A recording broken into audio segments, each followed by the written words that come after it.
And the reasons that people leave, or that they don't move to Kansas City in the first place, and there are major corporations here who will tell me that they have recruited over the last several years, say 10, 15 executives who have moved here from elsewhere, none of whom will locate in Kansas City, Missouri, not one. Why? Well, there are three reasons.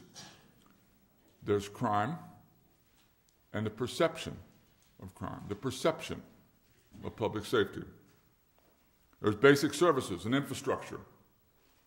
And basic services and infrastructure are completely tied together.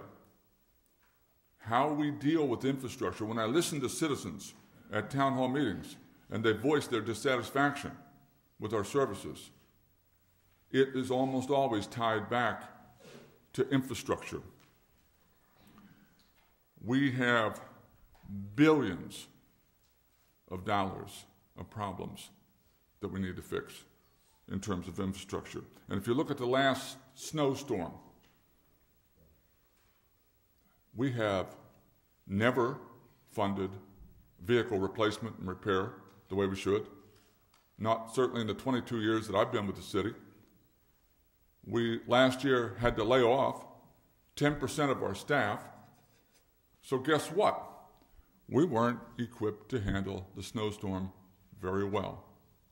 We did not meet citizen expectations. We had thousands of complaints. We have to do a better job in basic services. And finally, and I hear this every time, it's schools. It's a lack of what people think are adequate educational alternatives for their children.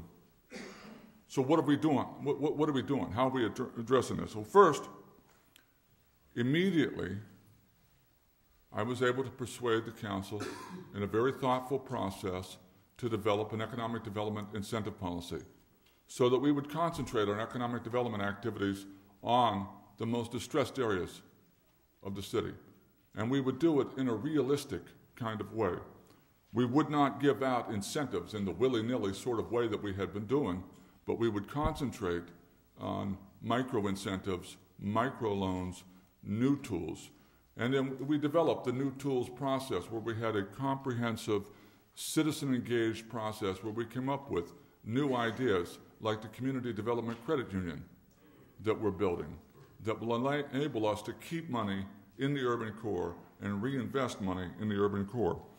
We did, last year at All Souls, we launched a program called A City That Works, where we took 5 of the areas of the least citizen satisfaction, areas that citizens were most upset with us about, most concerned about. We meet every Tuesday afternoon, the city manager and me, and sometimes a council person and the staff that are involved, and we talk about that service.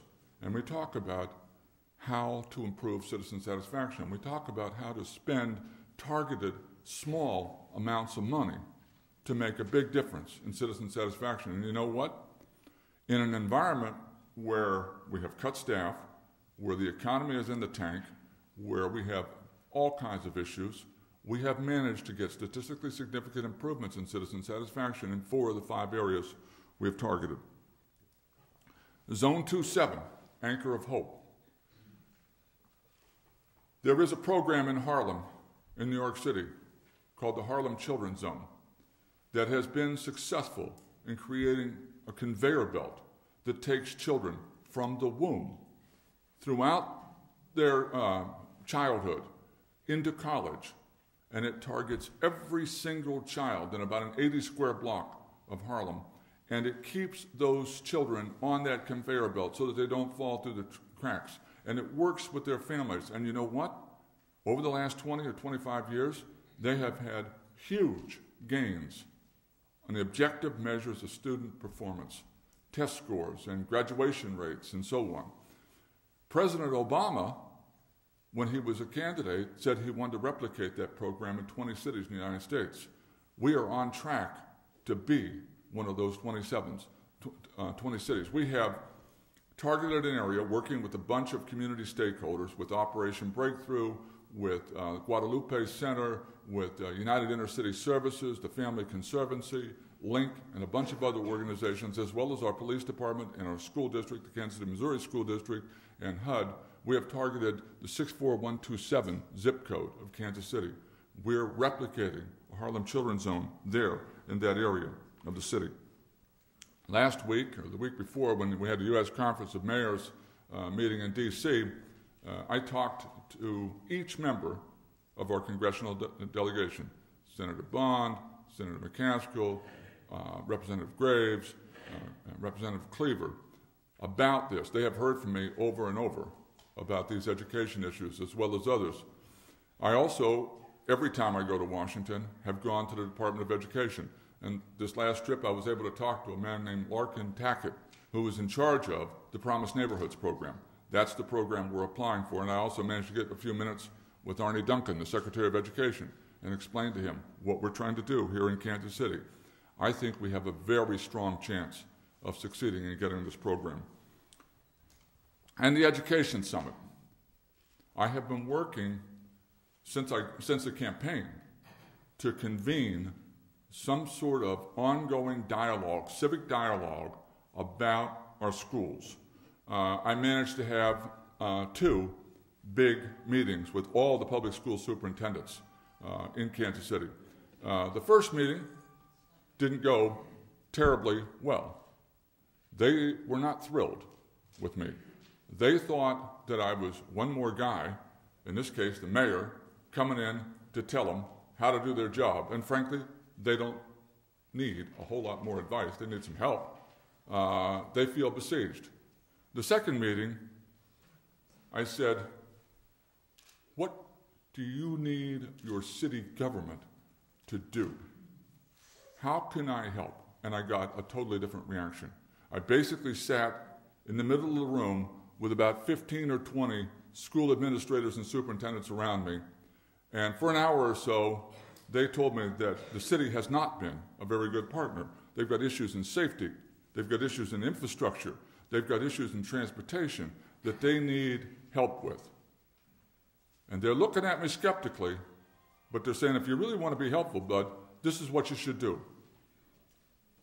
You need to be a better partner. The city needs to be a better partner. And so, today, having listened to them, thought through what they're talking about, talked to lots of stakeholders, I'm launching a program called Schools First, creating a city where kids can walk to school. I want to work with all the schools in Kansas City, Missouri. Now think about what that is. It is the most complex, fragmented environment you can imagine. When I tell folks in D.C., at the Department of Education, for example, they are stunned to find out we have 14 public school districts. We have probably a couple of dozen charter schools, about 3 dozen faith-based schools, mostly Catholic schools. We have about 275 schools, but you know what? We don't even know the exact number. I've been trying to figure out exactly how many schools we have. You would think we would know. We don't know. And we have about 75,000 kids in that about 275 schools.